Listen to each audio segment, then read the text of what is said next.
work, baby, family life. Oh God, it's so hard. I'm not gonna lie. Sometimes I'm like, how does anyone do this? It's fucking crazy.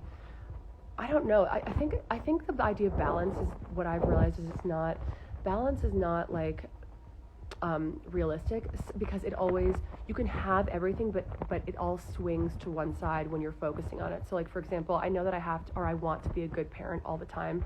Right now the kids are sleeping, so that's why I'm able to do this, but I want to be a good parent. It's important to me. So like, if I'm going to go to work and be gone all day, and I'm tired, or even if I'm sick or whatever, like, I'm not going to let that part of it take me away from the kids. So even if I'm exhausted, I'm still going to step up as a parent and like give my all, like 100% as a mom, even after I'm tired from a shoot. But then that means I'm going to be tired for, like, you know, I'm going to kind of pull myself together when I am tired to go work, because I want to have the work too. And so even if I'm exhausted, or I'm like tired from being a parent, or I'm spread really thin, I'm going to make time for the phone call, or, you know, for the project, or for the shoot, or to, you know, for the creative stuff. Like, I have to make time for it all, which at the end of the day means that maybe I'm spread thin.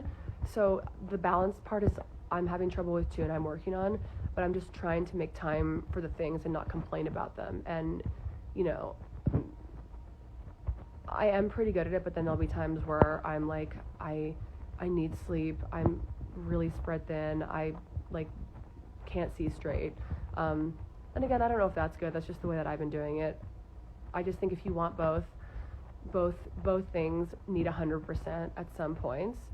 So they have to kind of swing 100%. Sorry.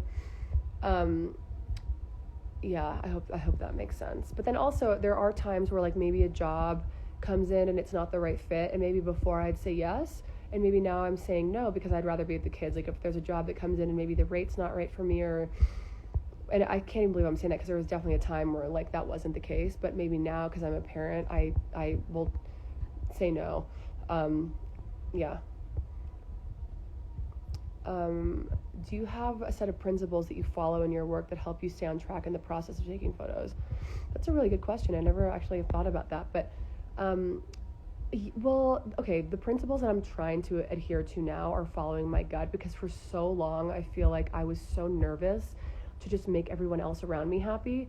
So now what I'm trying to do is take more risks, and that means like, okay, do I feel like this looks good? What do I think this needs? Do I think that the hair needs to change, the lighting needs to change, and like speaking up is important for me. So that's like, I guess, a set of principles that I feel like I try to put on every shoot. But I think just having a really good time, being collaborative,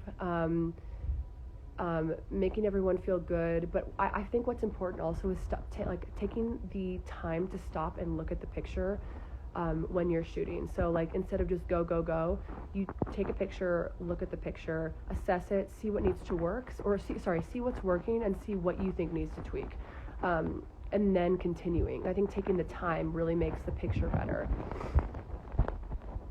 How do you give an edit to your images? Can you give me tips? Do you mean the edit, like as in once you take the pictures, then you when you edit, what pictures are the best? Sorry, let me know what that means. Not giving up is the key. Yes, being a photographer can be lonely. It's true, because like you're kind of, that's true in a way. I think about this too, because you're like relying on yourself to like make the decisions and see what, like, you only have yourself to bounce ideas off of. That's why I'm like, oh, Inez and Vanud and Matt and Marcus, when they were together, like, it must be nice to have a partner to bounce ideas off of. But in a way, it's like empowering, because you're forced to kind of really rely on yourself, and that's kind of a blessing. Is, you know, for someone like me also who's, you know, a bit insecure, I'm like, God, I really have to trust myself, which is hard to do, but it makes you kind of step up to the plate in a way and do it.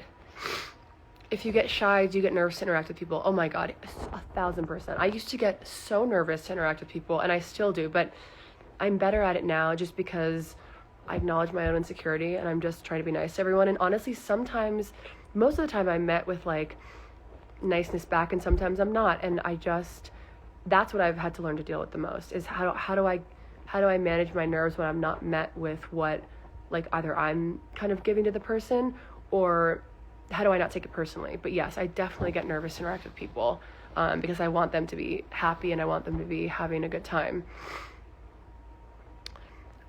Is there anything in your process or perspective that helps you to capture that authenticity in your photographs? Oh, thank you. I think honestly, like kind of what I'm talking about, which is, you know, when I'm working with a person, I am just who I am. I don't try and put on a front. I don't try and act cool, and, you know, maybe it's worked. I think I just my goal is to bring the best out of people. So I don't get offended, like if I take a picture. Sometimes when you take a picture, people shut down, they get nervous, or they don't, and they love it. So I think going with the flow and realizing that you kind of have to adapt to each person and what they give you within that creative process on a shoot is really important.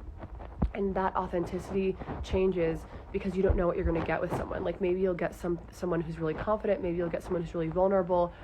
But I think really being with the person and hearing their, you know, fears and insecurities, or talking them